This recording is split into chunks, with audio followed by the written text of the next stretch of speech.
সাথে সম্পাদক স্বামী জামিরুল্লাহ মহাশয় উপস্থিত আছেন এখানে।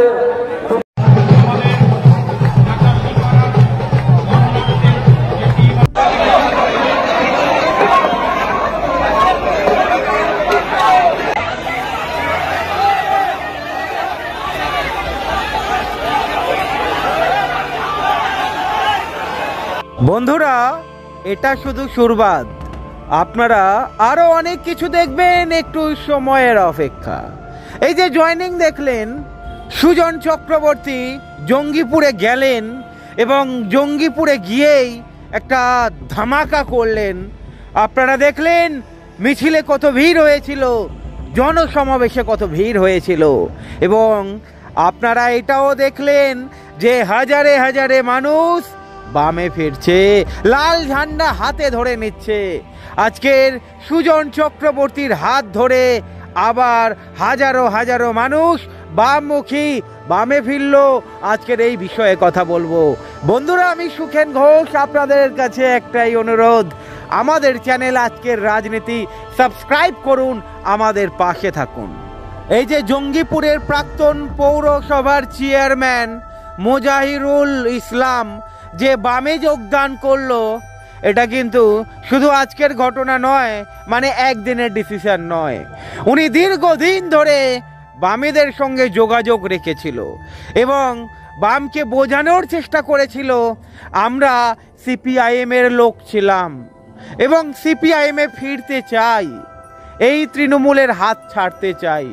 আমরা দেখেছি অনেক দুর্নীতি, আর নয়, বাংলার মানুষকে একটা ভালো সরকার দিতে চেয়েছিলাম, কিন্তু আমরা ভুল ছিলাম, যার ফলে এই মোজাহিরুল ইসলাম আবার বামে যোগদান করলো।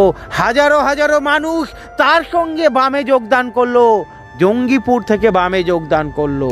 সুজন চক্রবর্তী গিয়েছিলেন, সুজন চক্রবর্তীর প্রোগ্রাম ছিল আজকের, আপনারা জানেন বসিরহাটে কি হয়েছে, বসিরহাটে যাওয়ার প্রোগ্রাম ছিল, কিন্তু বসিরহাটের প্রোগ্রাম উনি ছেড়ে দিয়ে, যেহেতু হাজারো মানুষ আজকের বামে যোগদান করছে, তাই উনি ছুটে গিয়েছেন জঙ্গিপুরে। বন্ধুরা, এই যে দেখছেন বামে জয়েনিংয়ের হিড়িক বা বামে যোগদান, এটা শুধু শুরুবাত। এই লোকসভা ভোট মানে লোকসভা নির্বাচন আরও ধরে নিন 2 মাস বাকি রয়েছে।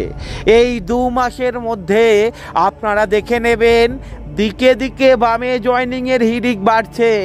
হ্যাঁ বন্ধুরা, আপনারা বলতে পারেন এই বাম শূন্য। দেখুন, অ্যাকচুয়ালি শূন্য বলতে তো আর পয়সা লাগে না, শূন্য বলাই যেতে পারে। আপনারা জানেন পরিতোষ পাটনায়ক কি বলেছিলেন, আমরা বিধানসভায় শূন্য হতে পারি, আমরা লোকসভায় শূন্য হতে পারি, কিন্তু চুরি করি না, আমরা দুর্নীতি করি না, আমরা মানুষ ঠকাই না, তাই আমরা শূন্য হয়েও গর্ব করে বলতে পারি এই বামেরা শূন্য। বন্ধুরা, এটা আমার কথা নয়, এটা পরিতোষ পাটনায়কের কথা। পূর্ব মেদিনীপুর উনি কাঁপাচ্ছেন। আপনারা জানেন পূর্ব মেদিনীপুরে পার্টি অফিস ওপেন হয়েছে, আর এই পরিতোষ পাটনায়কের হাত ধরেই কিন্তু পার্টি অফিস উদ্বোধন হয়েছে। আপনারা তমলুক থেকে শুরু করে, কাঁথি থেকে শুরু করে বিভিন্ন জায়গায় আপনারা দেখেছেন গত বিধানসভাতে বামেদের ভোট পার্সেন্টেজ অ্যারাউন্ড 5%-এর কাছাকাছি ছিল। বামেদের ভোট পার্সেন্টেজ অনেকটাই বৃদ্ধি পেয়েছে, এটা বলছি না যে বহু গুণ বৃদ্ধি পেয়েছে, তবে বন্ধুরা এই যে বাম ঘুরে দাঁড়িয়েছে, পূর্ব মেদিনীপুরেও শক্তি দেখাবে। এই যে জঙ্গিপুরে আপনারা দেখলেন কয়েক হাজার মানুষ জয়েন করলো সুজন চক্রবর্তীর হাত ধরে, এটা শুধু শুরুবাত। আপনারা নিশ্চয়ই কয়েকদিন আগে নিশ্চয়ই কাকদ্বীপে দেখেছিলেন 500 জনের বেশি টিএমসি ছেড়ে বামে যোগদান করেছে। শুধু কাকদ্বীপের কথা কেন বলবো বন্ধুরা, আপনারা জানেন নিশ্চয়ই, আপনারা খবর রাখেন, হতে পারে ওই স্ট্রিম মিডিয়াতে দেখায় না, তবে বামেদের উত্থান ধীরে ধীরে জেগে উঠছে। আজকের মানুষ বামে ফিরছে, কেন বামে ফিরছে আপনাদেরকে বুঝতে হবে। আজকের কুণাল ঘোষ টিএমসির বিরুদ্ধে মুখ খুলেছে, আপনারা জানেন তাপস রায় বিধায়ক উনিও মুখ খুলেছেন। ধীরে ধীরে দেখুন না কি হয়।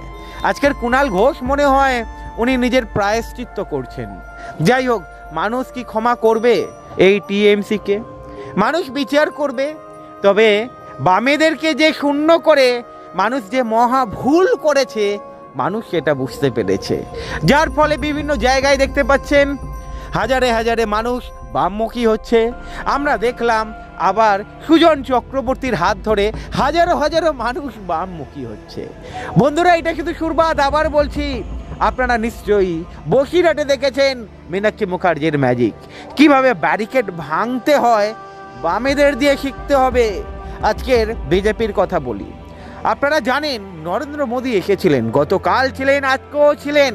কত মানুষের ভিড় হয়েছে, কতটা প্রচার পেয়েছে, তার মানে বোঝা যায় মোদি হাওয়া ফিকে হচ্ছে। যদি মোদি হাওয়া ফিকে না হতো তাহলে কিন্তু আরও জনসমুদ্র দেখতে পেতেন। আপনারা কি সত্যিই দেখতে পেলেন জনসমুদ্র? এই লোকসভা ভোটের আগে এসে বড় বড় প্রকল্পের কথা বলে গেলেন, 15,000 কোটি টাকার মানে প্রকল্পের কথা বলে গেলেন। মানুষ কি সত্যিই কি খাবে এটা? দেখুন, মানুষ বোকা নয়, মানুষ সব বুঝতে পারে। আপনারা সন্দেশখালিতে দেখেছেন, মানুষ বলছে বাম জামানা ভালো ছিল, আর গোটা সন্দেশখালি নয়, গোটা বসিরহাট আজকের বামমুখী। এই লোকসভা ভোটের আগে শুধু বসিরহাট তো আপনারা দেখছেন, এবং অনেকেই বলতে শুরু করে দিয়েছে বা ভাবতে শুরু করে দিয়েছে বাম এবারে ফিরছে, বসিরহাট লোকসভা কেন্দ্রটা অনিবার্য বামেদের দখলে। আপনারা দেখবেন ধীরে ধীরে প্রতি কটা কেন্দ্রে এইভাবেই মানুষ বামমুখী হবে, প্রতি কটা কেন্দ্র থেকে বামে জয়নিংয়ের হিড়িক বাড়ছে। আপনারা দেখেছেন গার্গী চ্যাটার্জির নেতৃত্বে গতকাল দেখেছিলেন ব্যারিকেড ভাঙা, আজকের আবার দেখলেন মীনাক্ষী মুখার্জির ব্যারিকেড ভাঙা, ডিওয়াইএফআই কিভাবে ঝাঁপিয়ে পড়েছে। যাই হোক বন্ধুরা, আপনারা নিশ্চয়ই খবরে চোখ রাখছেন। তবে যে বামে যোগদানের হিড়িক, বিভিন্ন দিকে সমবায় সমিতিতে বামেদের জয়লাভ, এটা কিসের ইঙ্গিত বুঝতে অসুবিধা নেই। আপনাদের কাছে একটাই অনুরোধ থাকবে, চ্যানেলটি সাবস্ক্রাইব করবেন, আমাদের পাশে থাকবেন, লাইক করবেন, সাবস্ক্রাইব করবেন। ভালো থাকবেন।